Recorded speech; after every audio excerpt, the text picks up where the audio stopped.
I like Zach Braff. I do. Um, and that was a good thing for this film.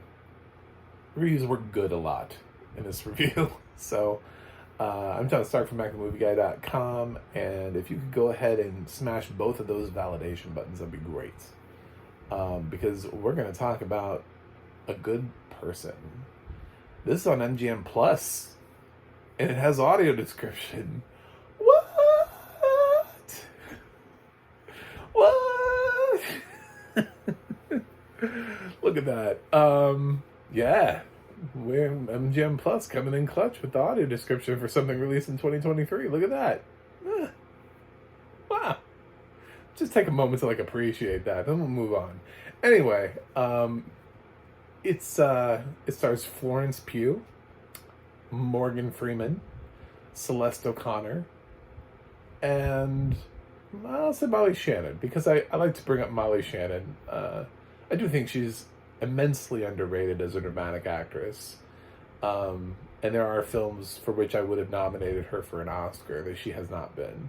I don't know what it's ever going to take for her to get an Oscar nomination, but I think she has had a couple performances where I think people look at her and they just see a former comedian and they just give up and they're like, no.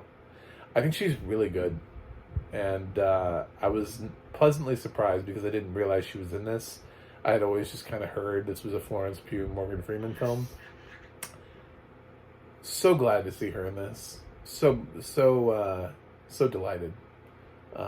Thank you for casting Molly Shannon in yet another role that gives her the opportunity to really show off range. It's a smaller role. It's definitely a supporting role, but I do have hopes that one day she'll hear her name called, because she has some films that she should have already had her name called. Anyway, moving on. What is this film about? Well, it's about a tragic accident that brings people together in good and bad ways. And the complicated history around that, and also deals sort of head on with addiction and what that means, and how people navigate that and work through it, and also with a lot of themes of loss and hate and all that kind of stuff. Basically, there's a car crash early on in the film. Not really a spoiler. It's kind of like the first thing that happens in the film. Not quite the first thing, because we do get to kind of know the characters a little bit before they die in a car accident. But within the first 5 minutes, there's the car accident. And Florence Pugh was driving, and her best friend and future sister-in-law and her husband were killed in the car accident. And we get to see the car accident, which is one of the more questionable choices Zach makes in the film, because then we see Florence through a very different light the entire movie. And I almost kind of wish we hadn't seen that crash, because the payoff would have been better had he not shown us what he chooses to show us, which is the fact, and you're going to see it anyway, the fact that she looks down at her phone for 2 seconds. As she later brings up, she's like, I was using maps. Everybody uses maps, which is it's very true. Everybody does use maps if you're trying to figure out where to go. And to some extent, it's because the film needs her to own her mistake of being a distracted driver and looking down at her phone. But she does blame the fact that a backhoe just kind of came out onto the road. And I think that's also really a valid thing. What was the backhoe doing backing onto a road like that? I mean, I didn't quite get the context visually of it, but it kind of felt like, what the fuck is a backhoe doing on the road? It's just it's backing on up. We're just, I didn't quite understand how busy of a road this was, or what that guy thought or when he was backing up, but things did not work out well for them. And she kind of even barely survives the car accident, and through her surgeries and her rehab and her, physical therapy and everything, she's still trying to regain. And we cut like a year later, and she's still not doing good. And she also has had to be prescribed painkillers, and she's actually kind of developed an addiction to them. Not only do they numb her physical pain, but they also numb her emotional pain. This is also a film about Oxycontin.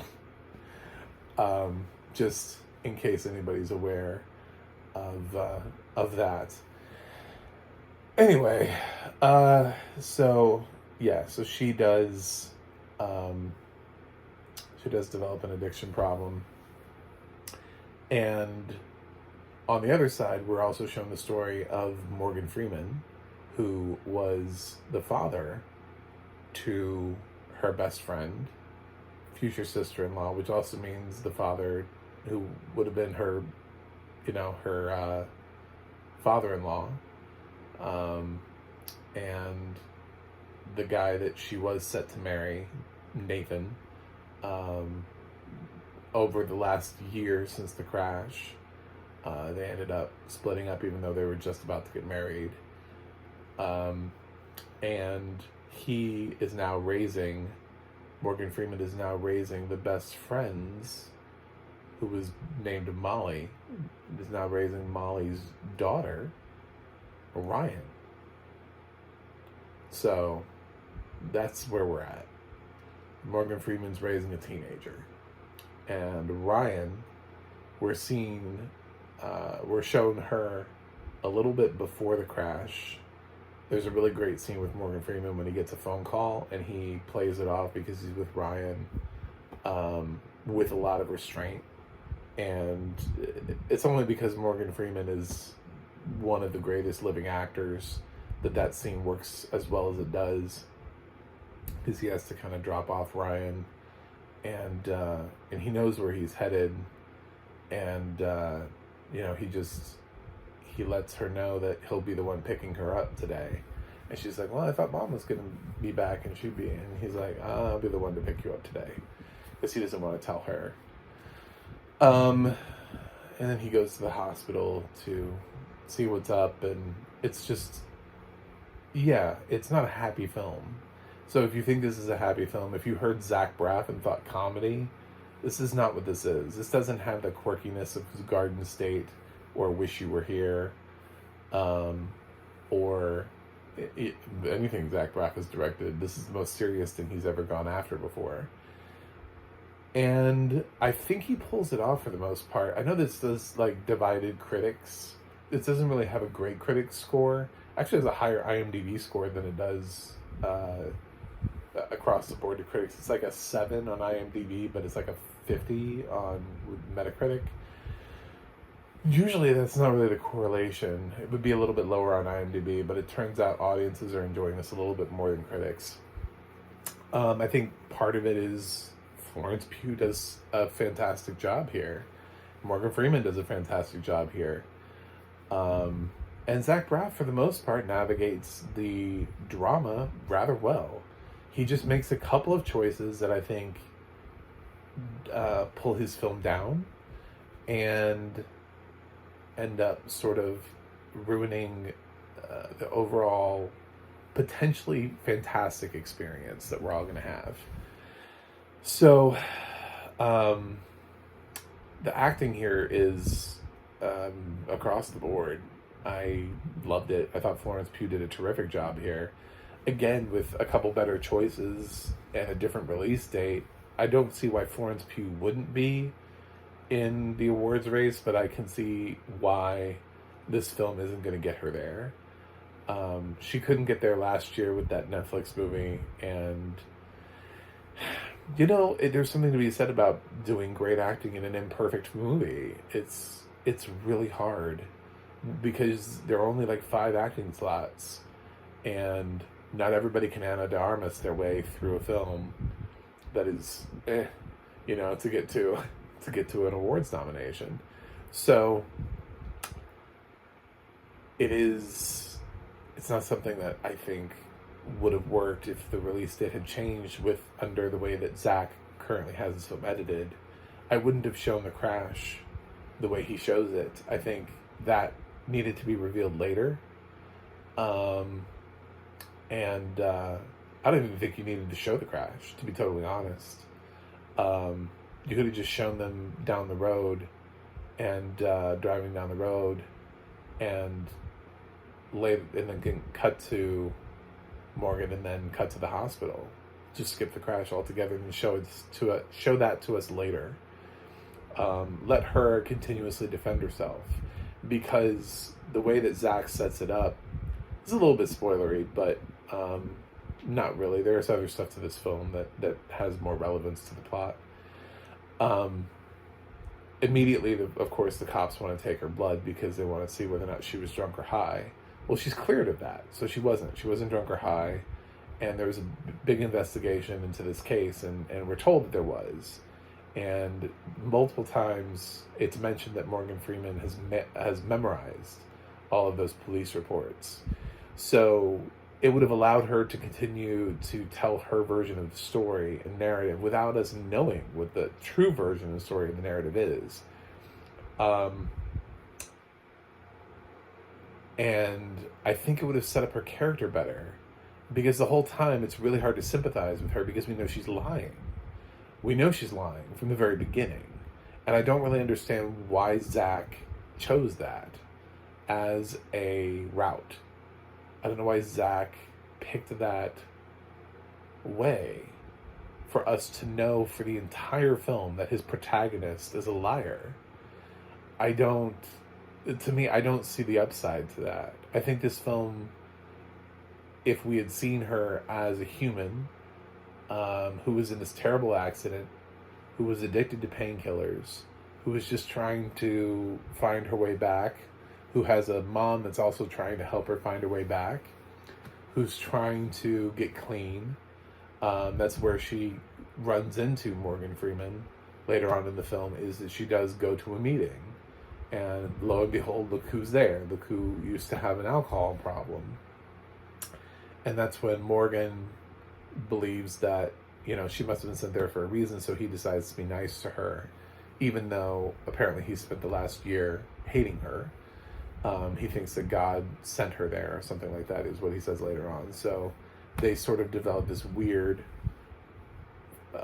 bond, friendship thing, which eventually leads her to Ryan, who also has strong feelings about Florence Pugh.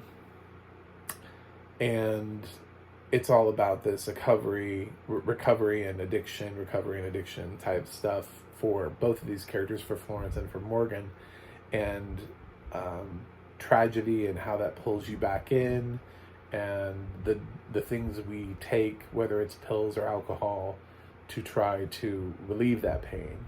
And the film works really well that way, but he ruins it up at the top by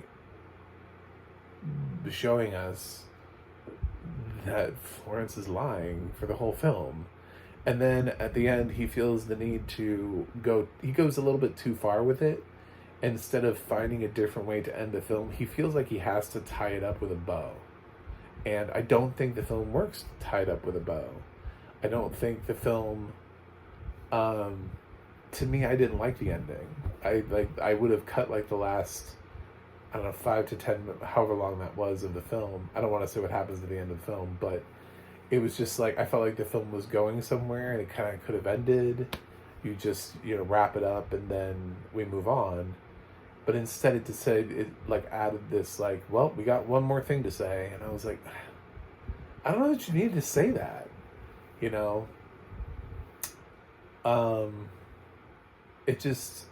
it didn't ring to me. It didn't ring to me as being helpful to the narrative.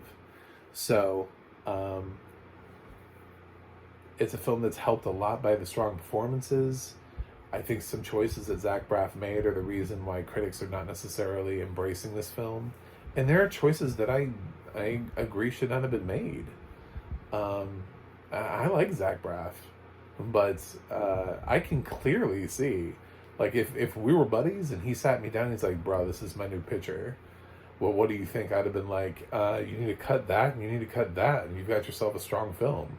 You know, I mean, just you know, I don't know what to say. You know, I feel like nobody gave him feedback because I can't see that anybody sat through there and didn't see that the film would have been stronger if we didn't know that she wasn't lying, and then you revealed that later. You know what I'm saying? Because if that had been, and then you could use that footage later on, like sometimes they do a flashback, and then you show the crash, you show her, you show like what from where we left off, then you show that later in the film. Bam! Suddenly you have yourself a successful movie because then like you understand everything that just happened. But having to watch her the whole time and trying to sympathize with what she's going through and being like, God, I hope she pulls through. It's like, I don't know. You know, I mean, she's never going to own up to having looked down at her phone. So I do sympathize with the fact that, yeah, she's right. Everybody does use maps. You know, I mean, everybody, they do look down at their phone. And I guess that's what she was on. I don't know if she, you know, I mean, it's like, she does look down at her phone for like 2 seconds. And it does, it's one of those films that I think is trying to send you that message of distracted driving. Like if you look down at your phone for 2 seconds, this is the kind of thing that can happen. So don't do it. And like your life can be changed in a matter of just, you know, looking down to look at the screen. If you take your eyes off the road for 2 seconds, anything can happen. But we still do not need to know that at the front of the film. That's something that we should be able to discover her as a character and follow her, because her addiction storyline is just as strong as the don't look down at your phone and drive, don't be a distracted driver. The addiction part of this film is just as strong of an importance as the other stuff. But it's hard to root for somebody in a situation that Zach has put me in. So, yeah, that's where I'm at with that. Audio description for the film, I thought was really pretty good. Most of the time, it really does kind of always try to give you the atmosphere as to what's going on. There's some really good attention to detail. Some things that I remember, there's one time where she's sitting down to eat some pizza and talking with some people. Again, trying not to spoil anything. And it shows that she's holding a pizza crust in her hand, and not a slice of pizza. I thought that sort of specificity, the fact that she's already consumed a slice of pizza at that point when we are in the conversation was nice. There's a scene where she's trying to recover. She still has a pill bottle for some reason, and she turns it away. Like, she turns the label away, which I thought was kind of hilarious. I was like, it still looks like a bottle, though. I mean, you know, like, does it matter to you that you can see what the prescription is? Anyway, but that was really the specifics of that I thought were really interesting. They mention, you know, these sort of like firefly light type things that are used as lighting in the film, and, you know, to kind of create that atmosphere. That was really nice. Just a lot of little choices made throughout the film, of things that they can highlight and do highlight. One time Florence snorts some oxy and she has a blue ring on her nose. Like, it leaves like a blue powdery ring around her nose, which I didn't even really think about. I mean, like, I sat through all of Dope Sick, and I don't think I remember anybody in Dope Sick ever being like, oh, when you do this, by the way, it's blue, so there's a little bit of blue powder on your nose. Yeah, I don't think it ever brought that up. So, very interesting choices and little details thrown in throughout the film that I thought I really enjoyed. And I think it makes the best use of the film. I know that sometimes people don't like, I would say descriptive adjectives that feel like it's somebody's opinion. And I did catch some of that in there. See, I talk to my blind community. That's why I'm here too. I talk to people like, what is it that you like and what is it you don't like? I know that sometimes they don't like people to make up their mind about things. There's one time where she drives past a modest church, and I was thinking, so what is modest to you? And sometimes words like that, but it's just, I mean, like, literally, it's the most inconsequential thing in the film. It's just somebody trying to mention something that they drive past. You know what I'm saying? It's just like, it's a modest church. I'm just like, we're just moving on. Yeah, so I feel like it was, like, it didn't bother me, but maybe something like that might bother somebody who is hypersensitive to how things are described, and the fact that what is modest to one person may not be modest to somebody else. So that exists, but it doesn't bother me, because I feel like the choices that were made here were not choices that pulled from the film. So I wanted to like this a lot more. I think Florence is terrific in this. I think Morgan's terrific in this. And I think Celeste O'Connor is terrific in this. And Molly Shannon is terrific in this. So it's got great acting in this. I think Zach lets himself down here. Could have been a better film. It's not. I still would recommend it. I think it has a lot of important things that it tackles. I just, I'm not gonna be like, you must see this. This is one of the year's best films. It's sadly not. I'm gonna give a good person a B-. So, that's it. Let's,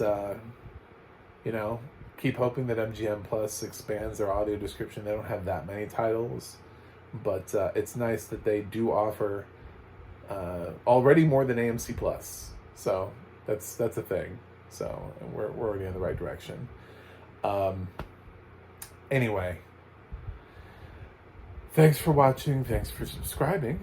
And I do have a website, MacTheMovieGuy.com. You can go to Twitter, Instagram, or Threads and follow me at MacTheMovieGuy. You can go to the Audio Description Project, adp.acb.org. It'll let you know what is audio description, where you can watch it. And you can go to the ADNA.org. That's the ADNA.org, and it will let you know who's narrating your favorite films and television series. That's it for me today. I will watch something else and review it, and see you guys on the other side.